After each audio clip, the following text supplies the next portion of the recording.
नमस्कार दोस्तों, स्वागत सभी टेक्नो वर्ल्ड में। मेरा नाम विशाल और दोस्तों काफ़ी दिनों के बाद में अब हम मिल रहे हैं। तो सबसे पहली चीज़ आप सभी लोगों को मैं वेलकम करता हूं back to techno world community. And इतने दिनों तक के लिए जब हम वीडियोस को प्रोड्यूस नहीं कर पा रहे थे तो उसके पीछे एक्चुअली एक बहुत बड़ा मेजर रीज़न था जिसकी वजह से हम एक्चुअली प्रोडक्शन नहीं कर पा रहे थे वीडियोज़ का, और हमने थोड़ा एक टेम्परली पॉज एक लिया था। एंड जिसके रिलेटेड में आप लोगों ने शायद से पोस्ट भी देखा होगा मेरा कम्युनिटी सेक्शन में। तो दोस्तों एक्चुअल में वो इशू क्या है उसके बारे में आज मैं शेयर करने वाला हूँ, मेरा कंप्लीट ओवरव्यू। जस्ट कुछ दिन पहले मेरा जो ये मैकबुक जो आप लोग देख सकते हैं और आप लोग हर वीडियो में देखते होंगे, इसके पहले तक आप लोगों ने मुझे देखा हो कि मैं एप्पल की काफ़ी ज़्यादा तारीफ़ करता था। बट आज भी ऐसा नहीं है कि मैं एप्पल की कोई बुराई करने वाला हूँ, लेकिन मेरा यहाँ पे एक रिव्यू है जो एप्पल सर्विस के बारे में है। उसके बारे में एक मैं अपना ओपिनियन शेयर आउट करने वाला हूँ आप सभी लोगों के साथ में। तो जस्ट अभी कुछ दिन पहले अराउंड 1 वीक या फिर 10 दिन पहले ये लैपटॉप जो मेरा था एक्चुअली फंक्शन करना बंद कर गया था। जस्ट एक नॉर्मल यूज़ में कर रहा था, ब्राउजिंग कर रहा था एंड ये जस्ट बंद हो गया। तो मुझे लगा शायद बैटरी वगैरह ख़त्म हो गई होगी, तो उसको चार्ज करते चालू हो जाएगा। लेकिन बैटरी वगैरह फिर चार्ज करने की कोशिश किया गया, कुछ नहीं रिस्पॉन्स आ रहा था। SMC रीसेट सारे ट्रबल शूटिंग्स कर लिए तो कुछ भी रिस्पॉन्स नहीं था। फाइनली हमने एप्पल सर्विस सेंटर में कांटेक्ट किया तो उन्होंने बोला कि आपको सबमिट करना पड़ेगा प्रोडक्ट। अब देखिए यहाँ पे जब भी आपको कोई भी एप्पल के प्रोडक्ट को एक्चुअली सर्विस कराना होता है, कोई भी रिपेयर या रिप्लेसमेंट करवाना होता है, तो यहाँ पे आपके पास में 3 ऑप्शंस होते हैं। पहला होता है कि आप ऑथराइज सर्विस सेंटर में जाइए, सेकेंड होता है कि सर्टिफाइड टेक्नीशियन के पास में आप जाइए, एंड थर्ड होता है कोई भी लोकल स्टोर में आप जा सकते हैं जहाँ पे आपको कम प्राइस में लैपटॉप बन के तो मिल जाएगा, लेकिन वहाँ पे हो सकता है कि उनकी हैंडलिंग जो होगी, प्रोसेसिंग होगी, वो ज़्यादा अच्छी नहीं होती। फिर उसके बाद में जो एक्चुअली सेकंड स्टेज में जो सर्टिफाइड टेक्नीशियन होते हैं, ये कुछ टेक्नीशियंस होते हैं जो एक्चुअली जिनको सर्टिफाई किया जाता है एप्पल की तरफ से कि वो सर्टिफाइड इनफ है कि किसी भी लैपटॉप को डील कर सकते हैं, किसी भी एप्पल प्रोडक्ट्स को डील कर सकते हैं एंड उसके ऊपर एक्चुअली परफॉर्म कर सकते हैं ऑपरेशंस को, या जैसे रिपेयर्स हो गए, रिप्लेसमेंट्स हो, वो सारे ऑपरेशंस को परफॉर्म कर सकते हैं। एंड ऑथोराइज्ड स्टोर जो होते हैं वो एक्चुअली सबसे हाईएस्ट मोस्ट सर्विस सेंटर्स होते हैं एप्पल के, जो कि ऑथोराइज्ड होते हैं, और एप्पल हमेशा रेकमेंड करता है कि आप ऑथोराइज सर्विस सेंटर्स में जाइए। तो ऑथोराइज सर्विस सेंटर में सबसे पहले जब मैं अप्रोच किया मैंने वहाँ पे, तो उन्होंने मुझे बोला कि आपके लैपटॉप को सबमिट करना पड़ेगा एंड उसके लिए डायग्नोसिस के लिए हमको रखना पड़ेगा।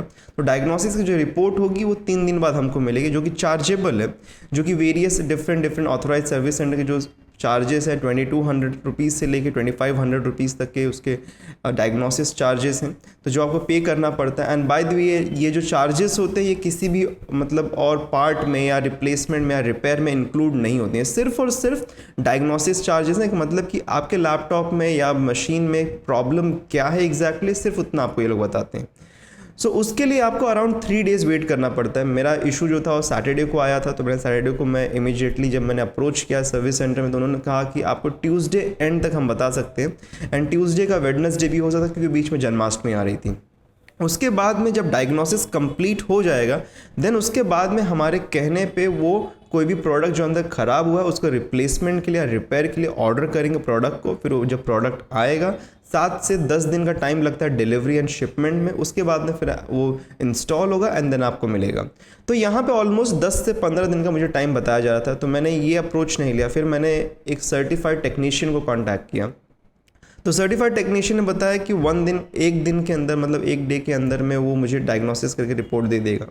तो मैंने उसी को अप्रोच किया एंड मैंने उसको प्रोवाइड किया लैपटॉप। तो उन्होंने 1 दिन के अंदर मुझे रिवर्ट बैक किया कि आपके लैपटॉप में जो आपका पावर SMC है, वो IC है, वो यहाँ पे फेलियर में जा चुका है, उसी के साथ में CPU में फेलियर है। तो ये 2 रीजंस की वजह से इनको आप रिपेयर आप कर सकते हो, या फिर आप कंप्लीटली लॉजिक बोर्ड को रिप्लेस कर सकते हो। तो लॉजिक बोर्ड रिप्लेसमेंट, आपको कोई भी अगर पार्ट का रिप्लेसमेंट करना है आपके मैकबुक में तो बहुत ही हैवी कॉस्टिंग है उसकी। जैसे कि लॉजिक बोर्ड रिप्लेसमेंट जो इसका एक्चुअल मदरबोर्ड है, क्योंकि इस लैपटॉप के अंदर जो करंटली मैं यूज़ करता हूँ इसके अंदर सिर्फ और सिर्फ एक सिंगल मदरबोर्ड होता है, सिंगल बोर्ड है। और आप अगर कोई भी इसके बाद के वर्जन ले रहे हैं, लाइक फॉर एग्जांपल 2016 के बाद में कोई भी आप वर्जन ऑफ लैपटॉप ले लीजिए मैकबुक का, सब में एक सिंगल बोर्ड होता है। तो मोस्ट केसेस में आपको लॉजिक बोर्ड रिप्लेसमेंट का ही ऑप्शन दिया जाता है। आपको रिकमेंड किया था कि आप लॉजिक बोर्ड को रिप्लेस कर लीजिए, जो कि 63,000 रुपीज़ का आता है। तो मैंने यहाँ पे एक्चुअली उन्होंने भी मुझे ऑप्शन दिया कि सर लेकिन यहाँ पे बहुत ज़्यादा इशू नहीं है आपके प्रोडक्ट में, अगर हम इसको रिपेयर भी कर देते हैं तो अराउंड 25,000 के कॉस्ट में रिपेयर हो जाएगा एंड उसके बाद में आपका laptop back to functional state आ जाएगा। मैंने एक्चुअली यहाँ पे रिपेयर के लिए मैं गया, क्योंकि उन्होंने कहा कि 99% चांसेस है गुड इनफ कि आपके लैपटॉप में ज़्यादा कोई प्रॉब्लम नहीं है, सिर्फ एक दो माइनर इश्यूज़ हैं, उसको अगर रिजॉल्व कर लिया जाए तो वो आपका फंक्शनिंग प्रॉपर हो जाए। तो यहाँ पे रिपेयर का भी ऑप्शन मिलता है actually. And authorise service centres में भी रिपेयर के भी ऑप्शंस होते हैं। पहले ऐसा होता था कि रिपेयर्स नहीं होते थे, पहले डायरेक्टली रिप्लेसमेंट होता, लेकिन अभी रिपेयर्स भी होते हैं एप्पल में। तो उन्होंने रिपेयर किया 25,000, उसके लिए कुछ मुझे 6 से 7 दिन और लगे, तो उसकी वजह से और डिलेड सब चीज़ें चल रही थी। अब फाइनली जब रिपेयर होके मेरे पास में लैपटॉप आया, तो अभी करंटली आप देख सकते हैं करंटली फंक्शनिंग लैपटॉप है मेरे पास में, कोई भी इश्यूज़ नहीं है, सारी चीज़ें एज प्रॉपर है। बट यहाँ पे ओवर इन ऑल मैं जो इस चीज़ को रिव्यू करना चाहूँगा वो ये है कि जितने भी सर्विस सेंटर्स या सर्टिफाइड टेक्नीशियंस यहाँ पे होते हैं, वो प्रोडक्ट तो ठीक है रिपेयर कर देते हैं या रिप्लेस कर देते हैं, लेकिन हैंडलिंग जो प्रोसेस है, हैंडलिंग प्रोसेस यहाँ पे उतना अच्छा नहीं होता जितना हम एक्सपेक्ट आउट करते हैं। जैसे कि अगर मैं आपको बताऊं तो इस लैपटॉप में, ये जो मेरा लैपटॉप है अराउंड 2.5 ईयर्स पुराना लैपटॉप हो चुका है। 2018 में मैंने इसको परचेज किया था, एंड ऑफ 2018, एंड अराउंड मुझे इसको पर्सनली यूज़ करते हुए 2 साल से ऊपर हो चुके हैं। एंड आज तक मेरी तरफ से इस लैपटॉप में कोई भी हार्म या कोई भी स्क्रैचेस, कोई भी डेंट्स नहीं पड़े हैं। तो एंड एक चीज़ जो मेरा एज एन मतलब प्रेफरेंस होता है वो ये है कि मैं अपने डिवाइसेस पे कभी भी कोई कवर, केस या स्क्रीन गार्ड वगैरह लगाना पसंद नहीं करता हूँ प्रेफरेबली। सो इसीलिए इस लैपटॉप के ऊपर भी मैंने कोई ज़्यादा स्क्रीन गार्ड या केस वगैरह कुछ नहीं लगाया। यूजुअली लोग लगाना प्रेफर करते हैं, बट मैं प्रेफर करता हूँ कि मैं विदाउट उसके ही उसको केयर कर सकता हूँ। एंड 2.5 ईयर्स तक के लिए ऑलमोस्ट मैंने इसको यूज़ किया है, एंड अभी तक इसके ऊपर कोई भी स्क्रैचेस मेरी तरफ से तो नहीं पड़े। लेकिन एक जो यहाँ पे जो टेक्नीशियन की तरफ से जो एक गलती हो गई वो ये है कि इसके बॉटम साइड में, जो कि आपको मैं शो करना चाहूँगा, वहाँ पे एक स्क्रैच है जो कि काफ़ी बड़ा स्क्रैच है एक्चुअली, एज़ पर माई कंसिडरेशन। अब बाकी लोगों के लिए मे बी हो सकता है जो यूज टू होंगे स्क्रैचेस के लिए, उनके लिए ये ज़्यादा बड़ा स्क्रैच नहीं होगा, बट पर्सनली मेरे लिए मेरे devices one of the best things हैं, this are my best friends. So मैं उनका अटर केयर करना चाहता हूँ, और मेरी तरफ से उनको कोई हार्म हो ऐसा मैं कभी भी मतलब ऐसा कुछ मतलब मेरी तरफ से कोई एक्टिविटी नहीं होती कि उनको कोई हार्म हो। सो ये जो स्क्रैच था, ये like over in all service तो अच्छी है, सब कुछ अच्छा है, लेकिन हैंडलिंग जो प्रोसेस है ये इम्प्रोवाइज होना चाहिए। जैसे कि अगर कोई भी पर्सन, एक चाहे वो ऑथोराइज सर्विस सेंटर का पर्सन हो या फिर एक सर्टिफाइड टेक्नीशियन क्यों नहीं हो, इस चीज़ पर खासा ध्यान देना चाहिए कि एक्चुअल में मतलब हैंडलिंग प्रोसेस तो अच्छा, क्योंकि मे बी ऐसा हो सकता है कि जो चीज़ आपके लिए एक प्रोडक्ट है वो एक इमोशन है किसी और पर्सन के लिए, एंड उसके बाद में उस पर्सन को लाइक वो शायद से ऐसा भी हो सकता है वो डिसरिगार्ड कर दे उस प्रोडक्ट को। जैसे मेरे लिए तो ये प्रोडक्ट अब डिसरिगार्डेड फॉर्म में आ चुका है, क्योंकि इसके ऊपर एक स्क्रैच आ चुका है।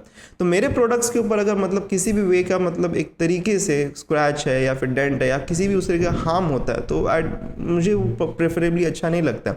अब इसके लिए आपको करना क्या चाहिए, मैं आपको एक चीज़ मैं बताना चाहूँगा। कुछ यहाँ पर चीज़ें हैं जिसको आपको स्पेसिफिकली ध्यान देना चाहिए। जब भी आप कोई भी सर्विस सेंटर या टेक्नीशियन के पास में जाएँ, और जब भी आप कोई भी अपना लैपटॉप को लाइक वहाँ पे अगर सबमिट कर रहे हैं, तो एक चीज़ मैं आपको सजेस्ट करना चाहूँगा। सबसे पहली चीज़ कि आपके लैपटॉप का सीरियल नंबर सबसे पहले आप नोट कर लीजिए, उसका फ़ोटो ले लीजिए। बहुत इंपॉर्टेंट चीज़ है, क्योंकि कभी कभी पार्ट्स रिप्लेस हो जाते हैं, प्रोडक्ट ही रिप्लेस हो जाते हैं, तो ये भी सिनेरियोज़ होते हैं। तो इसके बारे में अवेयर इनफ पहले से था, तो इसलिए मैंने इसके ऑलरेडी सीरियल नंबर्स वगैरह फोटोग्राफ ले लिए थे। लेकिन अब जब इसके बाद स्क्रैच आ गया, तो जो टेक्नीशियंस हैं वो डिनाई कर रहे हैं कि हमारी तरफ से स्क्रैच नहीं है, क्योंकि हम प्रॉपर मेथडोलॉजीज़ को यूज़ करते हैं, देन ही उसको ओपन करते हैं, प्रॉपर तरीक़ों से उसको हैंडल करते हैं, तो हमारी तरफ से स्क्रैच नहीं आ सकता। अब एक्चुअल में अगर मेरे पास में फ़ोटोग्राफ होता उसका, जो मैं शो कर सकता था उनको कि देखिए हमारा लैपटॉप तो देने से पहले ऐसा था, तो मैं एक्चुअली प्रूफ भी कर सकता। तो इसलिए मैं आपको कहूँगा कि अगर आप कभी भी आपने कोई भी प्रोडक्ट को सर्विस सेंटर में सबमिट कर रहे हैं, मे बी वो एप्पल का हो या किसी भी और ब्रांड का ही क्यों नहीं हो, तो कभी भी आप अगर कोई भी चीज़ को सबमिट कर रहे हैं तो उसका एक फ़ोटोग्राफ ज़रूर ले लीजिए, बाहर से अंदर से एवरी पार्ट का वीडियो बना लीजिए उसका, ताकि इन केस अगर आपका प्रोडक्ट आपके पास में रिसीव होने के बाद में आपको लगता है कि ये जो डेंट है, ये जो क्रैक है, ये जो स्क्रैच है, ये पहले नहीं था, तो उस चीज़ को आप प्रूफ कर सकें। तो ये आपके लिए बहुत ज़्यादा मददगार साबित हो सकता है ये चीज़, क्योंकि ये बहुत ही एसेंशियल चीज़ है। मैं एक्चुअली मिस कर गया इस चीज़ को, तो अगर मैंने भी अगर इसका फोटोग्राफ लिया होता तो मैं उसको शो कर सकता था कि मेरे लैपटॉप पे कोई भी स्क्रैच नहीं था। तो इसलिए मैं आप लोगों को रेकमेंड करूंगा कि अगर आप कभी भी कोई भी आपके प्रोडक्ट को लाइक सबमिट कर रहे हैं कोई भी सर्विस सेंटर में, तो फोटोग्राफ ज़रूर ले लीजिए। उसी के साथ में आप लोगों को मैं एक चीज़ का और डिफरेंस बताना चाहूँगा कि authorise service centre and certified service centres में फ़र्क क्या है। देखिए ऑथराइज सर्विस सेंटर्स जो होते हैं डायरेक्टली ये हेडेड बाय एप्पल होते हैं, मतलब कि इन सर्विस सेंटर्स के अंदर अगर आप अपने कोई प्रोडक्ट को देते हैं तो उसका लायबल डायरेक्टली एप्पल कंपनी होती है। लेकिन अगर आप किसी भी सर्टिफाइड टेक्नीशियन या फिर किसी भी सर्टिफाइड एप्पल स्टोर में आपके प्रोडक्ट को देते हैं तो उसकी लायबिलिटी एप्पल के पास में नहीं होती है। वो सिर्फ उन्होंने उसको सर्टिफाई किया है कि वो टेक्नीशियंस एलिजिबल इनफ है किसी भी एप्पल प्रोडक्ट के साथ में डील करने के लिए। उसका मीनिंग ये नहीं होता है कि वो एक्चुअली उनको डायरेक्टली ऑथोराइजेशन मिला है एप्पल की तरफ से, एंड उनके जो भी रिपेयर्स एंड रिप्लेसमेंट्स होते हैं उनको एक्चुअली एप्पल होल्ड नहीं करता है। सो अगर आप आपके प्रोडक्ट को देते हैं ऑथोराइज सर्विस सेंटर में तो इनकेस अगर कुछ भी मेजर इशू होता है तो डायरेक्टली उस इशू को डील करेगा एप्पल। लेकिन सर्टिफाइड सर्विस सेंटर्स या टेक्नीशियंस जो होते हैं उनके मतलब जो भी इश्यूज़ होते हैं उनको डायरेक्टली एप्पल होल्ड नहीं करता है। तो ये मेजर डिफरेंस है। ये फर्स्ट टाइम मेरा एक्सपीरियंस है सर्विस सेंटर्स के साथ में, तो इसलिए मैं आपको लोगों को ये चीज़ें आपके साथ में शेयर करना चाहूँगा। अगर आप कभी बाद में आपके साथ भी कोई ऐसा इशू होता है तो इन चीज़ों का मेजर ध्यान दीजिएगा। तो ये रीज़न था जिसलिए हम वीडियो प्रोडक्शन नहीं कर पा रहे थे, लेकिन अब फाइनली हमारे पास में हमारा मशीन वापस आ चुका है। So will be trying enough and by the way will be replacing it also very soon, because अब हम इसको अपग्रेड करना चाहेंगे। एंड एज आप लोगों को मैंने प्रॉमिस किया था will be coming better and bigger. So this is a new start. So thank you, meet you in to the next video.